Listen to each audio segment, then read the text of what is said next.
최근에 문재인 대통령의 지지율이 70%대에서 떨어졌다고 해서 60%대로 떨어졌다고 해서 여러 가지 이슈가 되어지고 또 불안해하고 또 논쟁도 되어집니다. 어떤 사람들은 이야기를 합니다. 그러니까 좀 더 잘해야지 라고 이야기를 하는 사람들도 있고 또 어떤 사람들은 이때 좀 더 힘을 내야 된다고 하면서 어떻게 보면 어쩌면 정치 이 관료 중에 한 사람들은 그런 사람들도 있을지 모릅니다. 이 지지율을 올릴 수 있는 어떤 방안은 있지 않을까 하면서 이벤트를 생각하는지도 모릅니다. 근데 그렇게 생각을 해봅니다. 사실 69%라는 것도 아직도 높은 수치인 것은 맞습니다. 그렇다고 해서 그것을 무시하자는 얘기를 하는 것도 아닙니다. 단지 그러한 어떤 과정 속에 있는 어떤 부분들, 거품이 빠져나가면서 또 실질적인 문제를 가지고 이제 논쟁과 치열함이 붙는 속에서 과연 그 중심을 제대로 잡고 나아가느냐 하는 것이 중요할 것입니다. 단순히 인기를 끌기 위해서 했다가는 오히려 나라를 망치는 일들도 있을 것이고 또 정권의 어떤 그 국민들의 흐름을 완전히 무시하고 나아가다가 오히려 하고자 했던 일들을 이루지 못하는 일도 있을지 모릅니다. 대통령뿐입니까? 어떤 때는 목회자도 그럴 수 있습니다. 목회자가 어떤 때 교회는 그런 교회들이 있지 않습니까? 임기 7년 하고 투표를 다시 하는 경우들도 있습니다. 그럴 때 어떤 때 목회자들은 불안해하는 목회자도 봅니다. 불안해가지고 이 7년이라 그랬는데 또 70% 정도면 이제 다시 계속적으로 사역을 이어가는 거로 했는데 이거 낮추면 어떻겠습니까? 라고 꼼수를 부리는 목사님들의 얘기도 종종 듣습니다. 과연 우리들은 그런 것들로 인해서 우리에게 그런 문제들이 닥칠 때 우리들도 불안해할 수 있습니다. 처음엔 일을 의욕적으로 행하다가 여러 가지 난관이 부딪히면서 또는 나를 지지했던 사람들의 어떤 그 거품 어린 그 지지가 조금씩 빠져나가면서 우리들은 불안해하고 힘들 수 있습니다. 결혼도 그런 것 같습니다. 결혼의 초기에 아름답고 또 환상적인 그런 모든 속에서 지나가다가 조금씩 삶의 문제에 부딪혔을 때 사람들은 흔들리고 다툼도 벌어집니다. 그 다툼 속에서 어떤 사람은 어떻습니까? 바로 이혼을 해버리기도 하고 그리고 그들은 얘기를 하죠. 우리들은 성격이 안 맞아서 헤어집니다. 정말 성격은 옛날부터 안 맞았을 것입니다. 그런데 왜 결혼 이후에 그것을 깨닫습니까? 문제는 무엇일까요? 어쩌면 그들 속에 있는 멘탈의 문제일 수도 있고 그들이 진정으로 직시해야 될 부분들을 직시하지 못한 것일 수도 있습니다. 어떤 때는 직장일 속에서 또는 목회자로서 목회 일을 할 때도 그럴 때가 있습니다. 일에 지쳐서 여러 가지 환경 때문에 지쳐서 나가 떨어집니다. 우린 그걸 보통 뭐라고 얘기를 하나요? 번아웃? 그렇게도 얘기를 하죠. 근데 이런 번아웃은 누구에게나 일어날 수 있는 일인데 그런 똑같은 번아웃된 상황 속에서 일어나는 사람이 있고 아주 주저앉는 사람이 있습니다. 일어나는 것을 어떤 분은 그렇게 얘기를 하더라고요. 회복 탄력성이라고 얘기합니다. 회복할 수 있는 힘이 있으면 어떡합니까? 다시 일어난다는 것이죠. 질병도 마찬가지일 것입니다. 어떤 질병이 걸렸었을 때, 심각한 질병이 걸렸었을 때 빨리 회복되는 사람은 무엇일까요? 어쩌면 그 사람이 가지고 있는 기본 체력으로 인해서 회복이 되어지는 사람들이 있을 것입니다. 근데 그 기본 체력이 약한 사람은 어떻습니까? 그것으로 인해서 완전히 무너지고 망가지는 사람들을 발견합니다. 어떤 사람은 3일 만에 일어나는 사람이 있고 어떤 사람은 몇 달에 걸쳐서도 제대로 회복하지 못하고 그 후유증에 시달리는 사람이 있습니다. 오늘 본문에 등장하는 디모데가 어떤 면에서는 그런 사람입니다. 우리는 디모데 후서를 들어가면서 그런 생각을 좀 해봤으면 합니다. 지난번에도 이야기 드렸던 것처럼 디모데 전후서랑 디도서는 목회 서신이란 얘기를 했습니다. 개인에게 보내는 서신이죠. 자, 그렇다면 이 목회자인 디모데가 어떤 특성을 가지고 있는지, 어떤 환경 속에서 이러한 일들을 하게 되었는지를 좀 돌아볼 필요가 있습니다. 지난번에 제가 이야기를 한번 드렸습니다. 어떤 것입니까? 디모데후서 1장에 보게 되면 인사가 나온다고 이야기를 했습니다. 1장 1절에 자, 어떻게 되어 있습니까? 제일 끝에 그리스도 예수 우리 주께로부터 은혜와 긍휼과 평강이 내게 있을지어다라고 그랬었고 디모데전서 1장에서도 1장 1절에서도 어떻게 되어 있나요? 은혜와 긍휼과 평강이 내게 있을지어다라고 얘기를 했습니다. 제가 지난번에 얘기를 드렸죠. 보통 바울은 두 가지만을 보통 언급을 한다고. 어떤 것이요? 바로 은혜와 평강입니다. 근데 여기서만 거의 독보적으로 여기서만 긍휼이라는 표현을 씁니다. 그것도 개인에게. 왜 그럴까요? 디모데에게 있어서 어떤 아픔과 위로가 필요하기 때문에 그렇습니다. 제가 그래서 그런 얘기도 했습니다. 어떤 일을 행함에 있어서 어떤 사람을 돌봄에 있어서 이러한 의식이 필요하다라고요. 어떤 사람을 돌보고 케어하는 데 있어서 그래서 똑같이 하나님의 은혜가 있을 것입니다.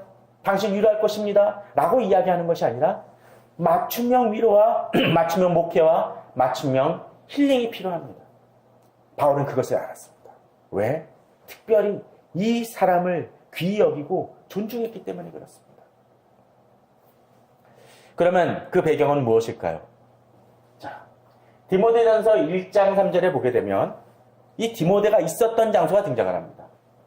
자, 내가 마게도냐로 갈 때 너를 권하여 에베소에 머물라 한 것은 어떤 사람들 명을 다른 분을 가지지 말며하며 사명을 주죠. 그럼 디모데가 목회했던 곳은 어디입니까? 에베소입니다. 그럼 벌써 에베소서하고도 연관이 될 수가 있습니다. 그건 지금 시간에 다룰 부분들은 아니기 때문에 넘어가겠습니다.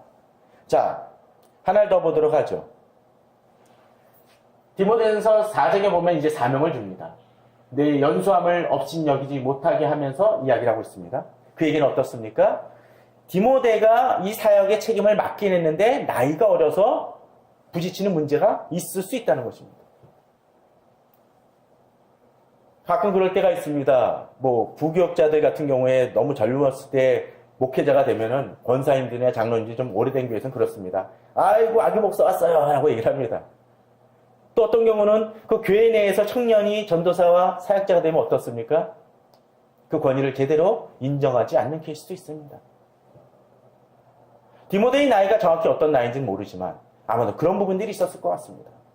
바울같이 걸출한 사람이 에베소 교회를 돕고 세웠던 반면에 이제 디모데가 훨씬 나이가 어린 사람이 이곳에 와서 목회를 하고 가르치고 할 때 분명히 부딪힘이 있었을 것입니다. 그들이 영적 자질과 상관없이 그런 문제가 있었을 것입니다. 그러기 때문에 바울은 디모데에게 얘기하기를 내 연소함을 업신여기지 못하게 하고라고 얘기합니다. 아마도 디모데전서 4장에서 이 언급을 한 이유 중에 하나는 이미 디모데가 그 아픔을 겪고 있기 때문이었을 것입니다. 14절에서 이럽니다. 내 속에 있는 은사 곧 장로회에서 안수받을 때 예언을 통하여 받은 것을 가볍게 여기지 말며 하나님께로 받은 은사가 있었습니다. 근데 그 은사가 가볍게 여기지 말라는 얘기는 지켜나가고 힘들어가 싸워야 될 문제라는 것을 보여주는 것입니다. 이 은사라는 것을 보시니까 뭐가 좀 생각나시는 게 있지 않습니까? 오늘 본문 6절에 보면 그러므로 내가 나의 안수함으로 내 속에 있는 하나님의 은사를 다시 부릴 듯 하기 위하여라고 되어 있습니다. 다시 이것하고 연관이 있다라는 것을 보여준다라는 거죠. 그러면서 디모데전서 4장 16절에서는 다시 이야기를 합니다. 이 일을 계속하라. 이것을 행함으로 내 자신과 내게 듣는 자를 구원하리라고 하면서 그의 사역을 꾸준하게 실천해 나아가야 될 것을 권면하고 있습니다. 디모데는 그런 사명을 바로 붙들고 있는 사람입니다.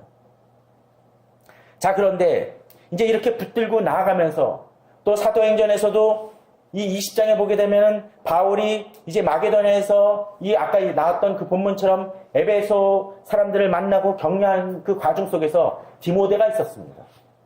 그렇기 때문에 어떤 학자들은 그때 바울과 디모데가 헤어져서 디모데에게 에베소를 맡기고 떠나간 것 아닌가라고 추정도 합니다. 정확하게 성경은 나타나지 않습니다. 그 이후에 어쩌면 바울이 로마로 잡혀갔다가 풀려난 다음에 디모데를 파송했는지 정확하진 않습니다. 그러나 의외로 디모데가 이 일 속에 에베소에 연관된 부분들이 의외로 강해 왔다라는 것을 보여줍니다. 자, 그런데 우리는 이런 디모데의 입장을 좀 생각을 하면서 나이도 어리고 또 은사가 주어졌긴 했지만 여러 가지 주변 환경들 때문에 지치고 낭망되어 있는 이 디모데에게 바울이 이제 긍휼을 이야기하면서 무엇보다도 이를 격려하면서 제일 먼저 강조하는 것이 바로 믿음의 문제임을 이야기하고 있음을 우리는 좀 살펴보길 바랍니다. 먼저 5절입니다. 이는 내 속에 거짓이 없는 믿음이 있음을 생각함이라. 이 믿음은 먼저 내 외조모 로이스와 내 어머니 유니게 속에 있더니 내 속에도 있는 줄을 확신하노라 라고 되어 있습니다. 바울은 2절에 사랑하는 아들 디모데에게 편지하노니 라고 얘기하면서 이 디모데를 격려하고 돌보며 기도하고 그를 만나고 격려하길 원하지만 또 그러면서 이제 디모데가 무엇보다도 먼저 만나기 전에 그의 믿음에 대해서 다시 격려하고 독려하는 모습을 보여줍니다. 그런데 이 믿음에 대해서 얘기하면서 바울은 두 가지 차원에서의 믿음을 이야기합니다. 첫 번째 것은 바로 그의 믿음의 뿌리를 이야기합니다. 그의 믿음의 뿌리는 본문에 보게 되면 어떻게 얘기가 나오고 있습니까? 누구에게서 나온 것입니까? 바로 외조모 로이스와 어머니 유니게 속에 있더니 이제 이것이 어디 있습니까? 내 속에도 있다라는 것입니다. 그렇습니다. 요새 얘기를 하면 무엇입니까? 모태신앙입니다. 모태신앙. 참 재미난 거는 부태신앙은 한 번도 못 들어본 것 같아요. 모태신앙입니다. 그만큼 어머니의 역할이 중요한 부분이라고 얘기할 수 있을 것입니다. 물론 이것을 또 가지고 뭐 페미니즘이 어떻고 얘기할 건 아니라고 봅니다. 왜냐하면 직접적으로 안아주고 격려하고 그 젖을 먹이며 키우고 그런 부분들이 더 강조되기 때문에 그렇습니다. 그렇기 때문에 우리 찬송가에도 그거 있죠? 어머님의 사랑하는 성경책이라는 표현까지도 등장을 합니다. 3대나 이루어지는 신앙입니다. 이 시대에도 조금씩 이 나라에 그런 가정들이 많이 생겨나고 있습니다. 그래서 참 좋은 것입니다. 그러게 이런 믿음의 뿌리를 계속적으로 연결해주고 그 역사와 그 족보를 이어가게 해주는 그런 일들이 전 한국교회에 많이 일어나길 바랍니다. 이건 축복입니다. 물론 처음 혼자 믿기 한 분들은 불편하고 그러면 그 집안하고 나는 완전히 다른 건가라고 생각할지 모르지만 그럼에도 불구하고 마치 오래된 음식점의 그 맛집이 이어지고 그 오래된 음식점에는 무슨 장국이든 어떤 그 소스가 연결되는 그런 것들이 있는 것처럼 이 모태 가정에는 모태 믿음의 신앙 속에서는 바로 그러한 것이 작용합니다. 그런데 문제는 이것입니다. 아무리 3대, 4대가 이어진다 할지라도 그 속에 앞절에서 이야기했던 것처럼 거짓이 없는 믿음이 없다라면 그 모태신앙은 의미 없다라는 것이죠. 신앙은 이어지지만 그 속에 왜곡됨과 거짓이 아니고 거짓이 있고 이 세상에 어떤 타협하는 어떤 불순물 섞인 그런 신앙들이 되어진다면 그 신앙은 거기서 나온 사람은 계속적으로 오염되어지고 문제가 일으킬 수밖에 없습니다. 그 대표적인 케이스가 어떤 케이스일까요? 저는 그걸 생각해 봅니다. 엘리 제사장의 두 아들을 생각해 보십시오. 물론 엘리 제사장은 참 경건한 사람이었습니다. 그러나 사무엘상을 처음을 보게 되면 엘리 제사장은 물론 나이가 듣긴 했지만 계속적으로 앉아있는 모습으로 등장을 합니다. 움직이지 않는 사람을 바라봅니다. 영적으로 둔감한 사람을 바라봅니다. 통곡하여 기도하는 한나의 모습을 보고서는 너 술 취했냐라고 얘기하는 그런 모습을 보여줍니다. 그 밑에 있던 두 아들은 결국 하나님 안에서 그의 직분마저도 맡았지만 하나님 보시기에는 불경한 자였고 벌받을 자에 지나지 않았습니다. 그러나 믿음의 기도와 거짓이 없는 믿음을 외조모 로이스에서 유니게에서 디모데에게 이루어졌던 이 가정은 바로 이 디모데마저도 주님 안에서 충성된 그 삶을 사는 모습으로 키워낼 수 있었다는 거죠. 근데 저는 이 구절을 보면서 또 이런 생각도 해봅니다. 어머니의 이름들만 기록이 되어 있다는 거예요. 외조모 로이스, 그 다음에 어머니 유니게입니다. 외가 쪽, 다 외가 쪽. 어떻게 보면 남편 쪽은 좀 부실했던 것 아닌가 생각이 듭니다. 종종 이렇게 모태신앙과 믿음의 가정을 얘기를 하면 상처받는 성도들이 가끔 있었습니다. 혼자 믿고 남편이 아직도 주님께로 돌아오지 않은 가정. 저는 그런 분들을 심판하거나 또는 재단하는 것이 아닙니다.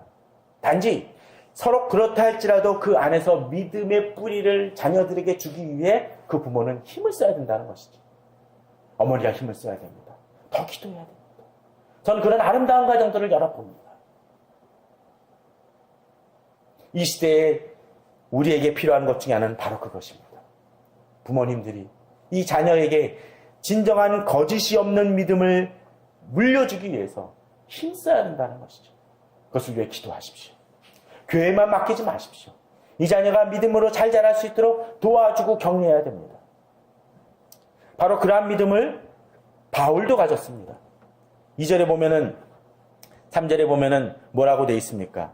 밤낮 간구하는데 쉬지 않고 너를 생각하여 청결한 양심으로 조상적부터 섬겨오는 하나님께 감사하고. 이게 누가 섬긴 것입니까? 바울이 섬긴 겁니다. 조상적부터 너를 생각하며 청결한 양심, 조상적부터 섬겨오는 하나님. 근데 이것은 공통분모예요. 디모데 안에서도, 디모데 가정 속에서도 이루어졌던 것이고 바울도 그랬습니다. 물론 이 바울이 그 당시에는 어떠했습니까? 아직 예수 그리스도를 알기 전이긴 했었지만 바로 그럼에도 불구하고 이들에게 있어서는 하나님에 대한 열심, 바로 청결한 양심이든 거짓이 없는 믿음이든 그 믿음 속에서 살아왔기 때문에 이제 그들이 만나며 같은 공동분모를 가지고 더욱더 나아가는 것입니다. 저는 우리 성도님들에게 바로 이러한 믿음을 우리 자녀들에게 물려주는 우리 가정들 되기를 주님의 이름으로 축원합니다. 중요한 부분입니다. 그런데 문제는 이렇게 물려주려고 힘쓰지만 또 그렇게 모태신앙으로 자라왔지만 정작 그 안에 뜨거움이 없는 모습들이 있습니다. 거기서 멈춰버리는 신앙이 있습니다. 그러다 보니 어떤 일이 벌어집니까? 그 신앙은 가졌지만 거기서 멈춥니다. 그러고서는 나중에 성인이 되고 나서는 그냥 그 신앙 정도에서만 신앙생활을 합니다. 어머님이 교회 열심히 다니라고 했어. 주일성수 하라고 그랬어. 그냥 주일은 다닙니다. 옛날 어머님 말씀대로 그냥 11조는 드릴지 모릅니다. 교회 봉사는 할지 모릅니다. 그러나 불이 타지 않습니다.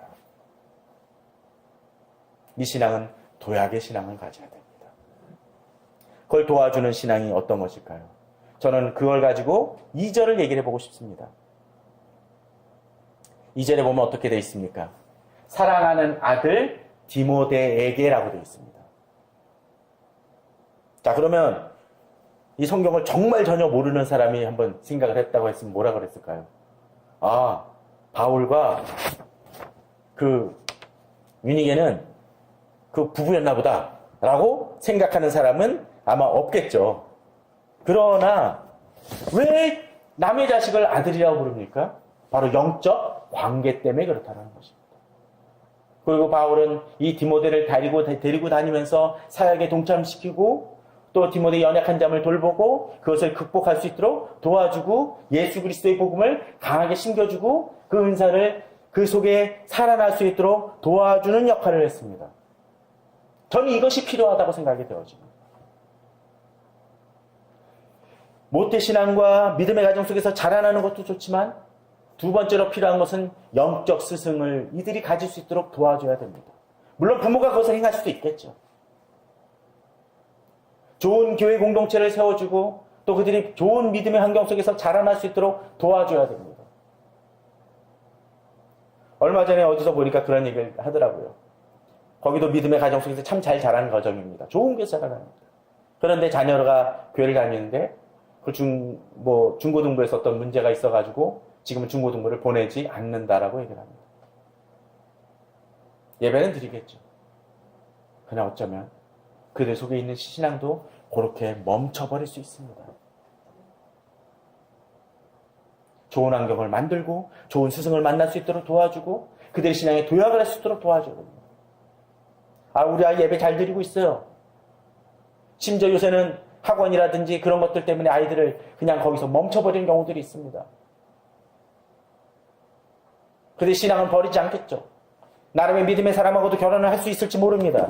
그러나 정작 그들이 한 단계 도약을 해야 될 때 도약을 하지 못한다면 그 신앙은 분명 문제 있는 신앙입니다. 마치 나비가 어려서부터 태어나서 이제 날개를 펴야 되는데 마치 번데기에서 멈추고 누에고치에서 멈춘다라면 그것은 정상적인 것입니까? 아닙니다. 주님은 그것을 원하지 않습니다. 더욱더 그들이 주님 안에서 더 잘 살아갈 수 있도록 도와줘야 됩니다. 바로 바울은 그러한 마음으로 이 디모데를 보살폈고 도와주고 있습니다. 그리고 격려했고 양육했습니다. 그러기에 바울은 이야기합니다. 사랑하는 아들 디모데. 저는 좀 이런 관계들이 많이 맺어지길 바랍니다. 지난주 어떤 형제를 하나 상담을 했습니다. 이 형제는 오랫동안 여러 가지 어떤 문제 때문에 고민하고 있었던 한 1년 정도를 양육하고 또 계속적으로 만나면서 돌봐줬고 어느 정도 궤도에 오르게 했습니다. 근데 몇 달 동안 못 만났었는데 다시 만났더니 모든 것이 멈춰져 있고 뒤로 물러나기 직전이었습니다. 그래서 저는 그 형제한테 다시 이야기를 하고 권면하면서 많은 것을 이야기를 했습니다. 사실 1년 전만 하더라도 그 형제를 처음 만났었을 때는 그 이야기를 쉽게 못 꺼냈습니다. 아직 관계가 형성이 안 됐기 때문에. 근데 1년이 지나고 나서는 제가 좀 더 직설적으로 하겠습니다. 너 옛날로 돌아갈래? 옛날로 돌아가서 예전에 그 어두웠던 모습으로 다시 돌아갈래? 어쩌면 그의 삶에 직접적으로 관여하는 것일지도 모릅니다. 그의 삶의 여러 영역에 대해서 제가 이야기를 했습니다. 이 부분은 이렇게 해라, 이 부분은 이렇게 해라, 이 부분은 이렇게 해라. 남들이 보기에는 지나친 오지랖이고 간섭이었을지 모르지만 어떤 때 우리에게는 그런 것이 필요할 걸지 모릅니다. 사고가 나기 전에 마치 제가 어떤 글에 썼지만 운전 연습장, 운전면허 시험장에 가면은 그 교습용 차가 있지 않습니까? 그러면은 교관이라고 해야 되나요? 선생님이 앉아있는 그 자리에 보조석에도 제가 알기로는 브레이크가 있는 걸로 알고 있습니다. 연습생이 잘못하면 어떻습니까? 걸죠. 브레이크를 밟아줍니다. 왜요? 이 시대의 스승은, 멘토는 종종 그렇습니다. 권면만을 얘기를 합니다. 여기서 멈추는 게 좋을 것 같습니다. 그러나 당신의 뜻이 그렇지 않으면 그냥 하십시오. 일반적인 케이스는 맞죠. 그러나 어떤 사람이 죽을 지경이 된다면 또 정말로 사랑하는 관계 속에라면 우리는 어떤 때 붙잡아야 될지 모릅니다. 만약 자녀가 차도로 내려가는데, 어린 자녀가 차도로 내려가는데 얘야 거기 내려가면 조금 더 내려가면 죽을지 모르는 차 달려오는 거 보지? 네가 멈출지 안 멈출지는 네가 결정해 라고 이야기하는 부모는 없을 것입니다. 어떻게 할까요? 붙잡아주죠. 영적 스승이라는 것은 어떤 면에서는 그럴 때가 있습니다. 그런 것이 필요할 때가 있습니다. 그런 스승이 있기를 바랍니다. 아픈 소리를 할 수 있는 스승이 어떤 때는 필요합니다. 이 시대는 그것을 거부합니다. 그러니까 신방도 거부하고 면접도 상담도 거부합니다. 우리에게 필요한 것은 바로 그것일 것입니다. 바울은 이제 디모데에게 권면하고 가르칩니다. 이제 그러면서 그의 신앙을 다시 돌아보게 하고 이렇게 얘기를 하죠. 내가 밤낮 간구하는데 쉬지 않고 너를 생각하여 청결한 양수 조상부터 섬겨는 하나님께 감사하고 내 눈물을 생각하여 너 보기를 원함은 내 기쁨이 가득하게 하려 함이다. 양육하는 사람은 이런 어떤 권면하는 일들을 통해서 더욱더 은혜를 받습니다. 왜? 내 자식이니까. 그런데 이제 한 걸음 더 나아갑니다. 이제 그를 격려하며 이렇게 얘기를 하죠. 그러므로 내가 나의 안수함으로 내 속에 있는 하나님 은사를 다시 부릴 듯하게 하기 위하여 너로 생각하게 하노니 라고 하면서 이제 바울이 디모데에게 권면합니다. 그가 침체되어 있고 낭망되어 있고 두려워하는 그에게 이제 일어설 수 있도록 가르쳐줍니다. 자, 부릴 듯 한다는 것은 어떤 의미입니까? 불이 꺼져 있는데 붙게 한다는 게 아니라 불이 있었다라는 얘기예요. 그죠? 그러니까 이제 불을 일어나게 합니다. 저는 이 시대에 가장 필요한 것 중에 하나가 이 불일 듯하는 이것이 필요한 것 같습니다. 주변의 성도들을 많이 봅니다. 그런데 요새 특별히 더 주변을 보니까 지쳐있는 사람들을 많이 봅니다. 예전엔 열정이 있었는데 이야기합니다. 예전엔 잘했죠. 예전에 잘했다는 얘기는 지금은 못한다는 얘기죠. 불일 듯 하는 것이 필요합니다. 그 불을 다시 일어나게 해야 됩니다. 또 불일 듯 하는데 여기서 한 가지 생각해야 될 게 있죠. 뭡니까? 불일 듯 하는 게 뭐냐라는 거예요. 하나님의 은사라는 거죠. 이미 하나님이 내게 주셨던 것이라는 거예요. 자, 그런데 불을 잃게 하기 위해서는 무엇이 하나 필요합니까? 불을 잃고 하나님의 은사를 다시 깨닫기 위해서는 본문은 그렇게 얘기합니다. 너로 생각하게 하노니 라고 되어 있습니다. 내가 은사가 있었구나 라는 걸 깨달아야 된다는 거예요. 지난주에 한번 민망한 일이 있었습니다. 어느 출판사에 가가지고 아는 분한테 만나서 책을 한권 받았습니다. 근데 책을 원면해 주시면서 이거 목사님 저번에 받으셨던 책이죠? 몇 년 전인데. 안 받았어요. 제가 그랬어요. 출간 전에 얘기 냈던 겁니다. 그래서 받았습니다. 서평을 써주려고 딱 생각을 하고 딱 옛날 서평을 뒤져봤는데 있는 거예요. 2013년인가 있었습니다. 부끄러웠습니다. 기억이 없었다는 거죠. 근데 어떤 때 그럴 때가 있습니다. 이미 내 속에 가지고 있지만 잃어버린 것이 있습니다. 잃어버린 것이 아니라 방치해둔 것이죠. 어쩌면 우리들에게 지금 신앙의 가장 중요한 부분이기 하는 그 방치된 것을 다시 일으키는 것입니다. 그런데 우리가 명심해야 될 것이 있습니다. 하나님의 은사를 다시 부릴 듯 한다는 것은 그 불은 원래 꺼지지 않았다는 거예요. 하나님의 은사는 취소되는 법이 없습니다. 단지 그 불씨가 아주 작게 미약하게 있을 뿐이라는 거죠. 바울은 거기에 대해 도전하고 있습니다. 내가 나의 안섬으로 내 속에 있는 하나님의 은사를 다시 부릴 듯 하게 하기 위하여 어떻게 한다고요? 생각하게 한다고 되어 있습니다. 잊어버린 것을 깨닫게 한다는 것이죠. 저는 우리 성도님들이 바로 그러한 마음으로 내 자신을 되려고 바랍니다. 세상 사람들에게는 그것이 없습니다. 부릴 듯 할 수가 없습니다. 그러나 우리는 부릴 듯 할 수가 있습니다. 이 시대 그리스도인들에게 필요한 것은 다른 것이 아닙니다. 새로운 것이 아닙니다. 바로 그 마음부터입니다. 그러기 위해 어쩌면 모태신앙 때부터 빌려왔던 그 어머님의 거짓이 없는 그 믿음을 이어나가야 됩니다. 거짓이 많이 묻어있고 퇴색되어 있다면 그걸 닦아내야 됩니다. 어머님들이 순전하게 사랑했던 그 하나님의 사랑을 회복해야 됩니다. 또 내가 양육받았던 그 신앙을 다시 회복해야 됩니다.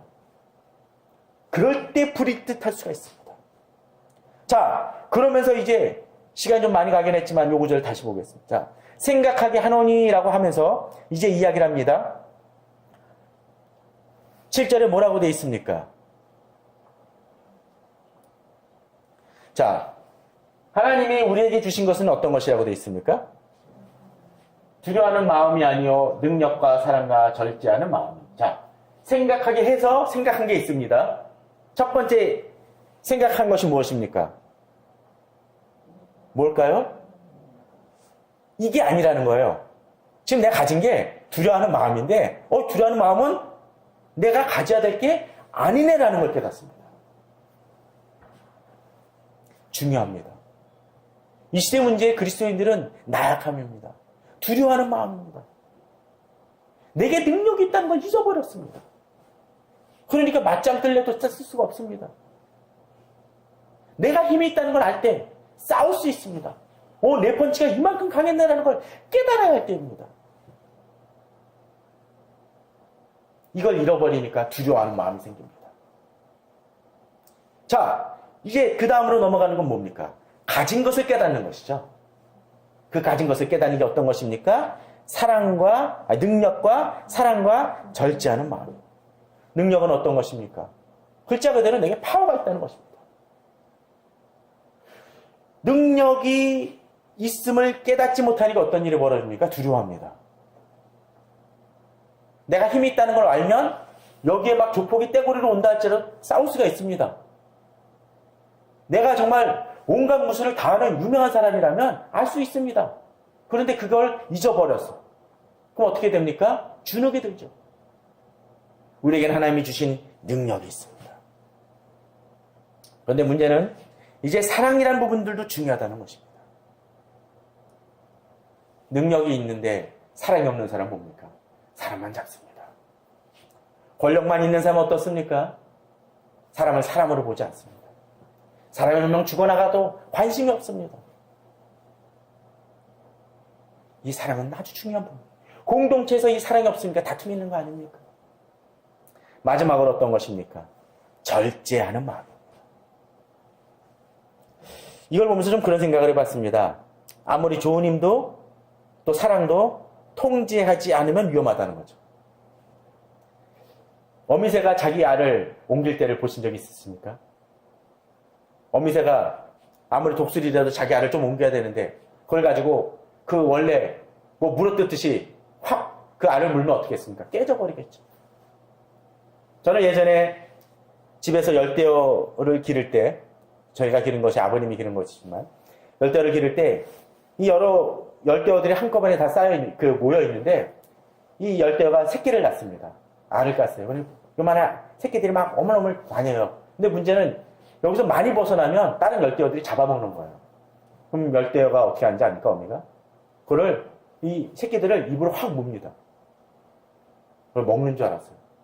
근데 그러고선 다시 자기 그 우리라고 해야 될까요? 그쪽 데려서 둥지에 그 새끼들을 다시 풀어놨습니다. 근데 만약 거기서 누가 뒤통수를 툭 치면 어떡할까? 그런 어미는 없습니다. 사자도 한번 보십시오. 사자가 어린 새끼를 입에 물 때 어떻습니까? 목덜미를 물어서 들어가지고 자기 있는 곳을 안전한 곳을 데리고 오죠. 근데 얼마 전에 보니까 제기어가 와 물을 헤엄치더니 이 악어를 물어뜯더라고요. 악어의 등을 물어서 그 악어를 들었다 놨다 들었다 하면서 결국 죽여서 자기 밥 먹거리로 만들어 버립니다. 그런 힘을 가진 맹수가 자기 새끼에게 있어서는 그렇지 않습니다. 바로 이것이 절제하는 마음이고 통제하는 마음입니다. 그 권력을 그렇게 다룰 수 있어야 됩니다. 사랑을 이렇게 베풀 수 있어야 합니다. 사랑이 감정으로만 되어지면 사람을 하나 잡습니다.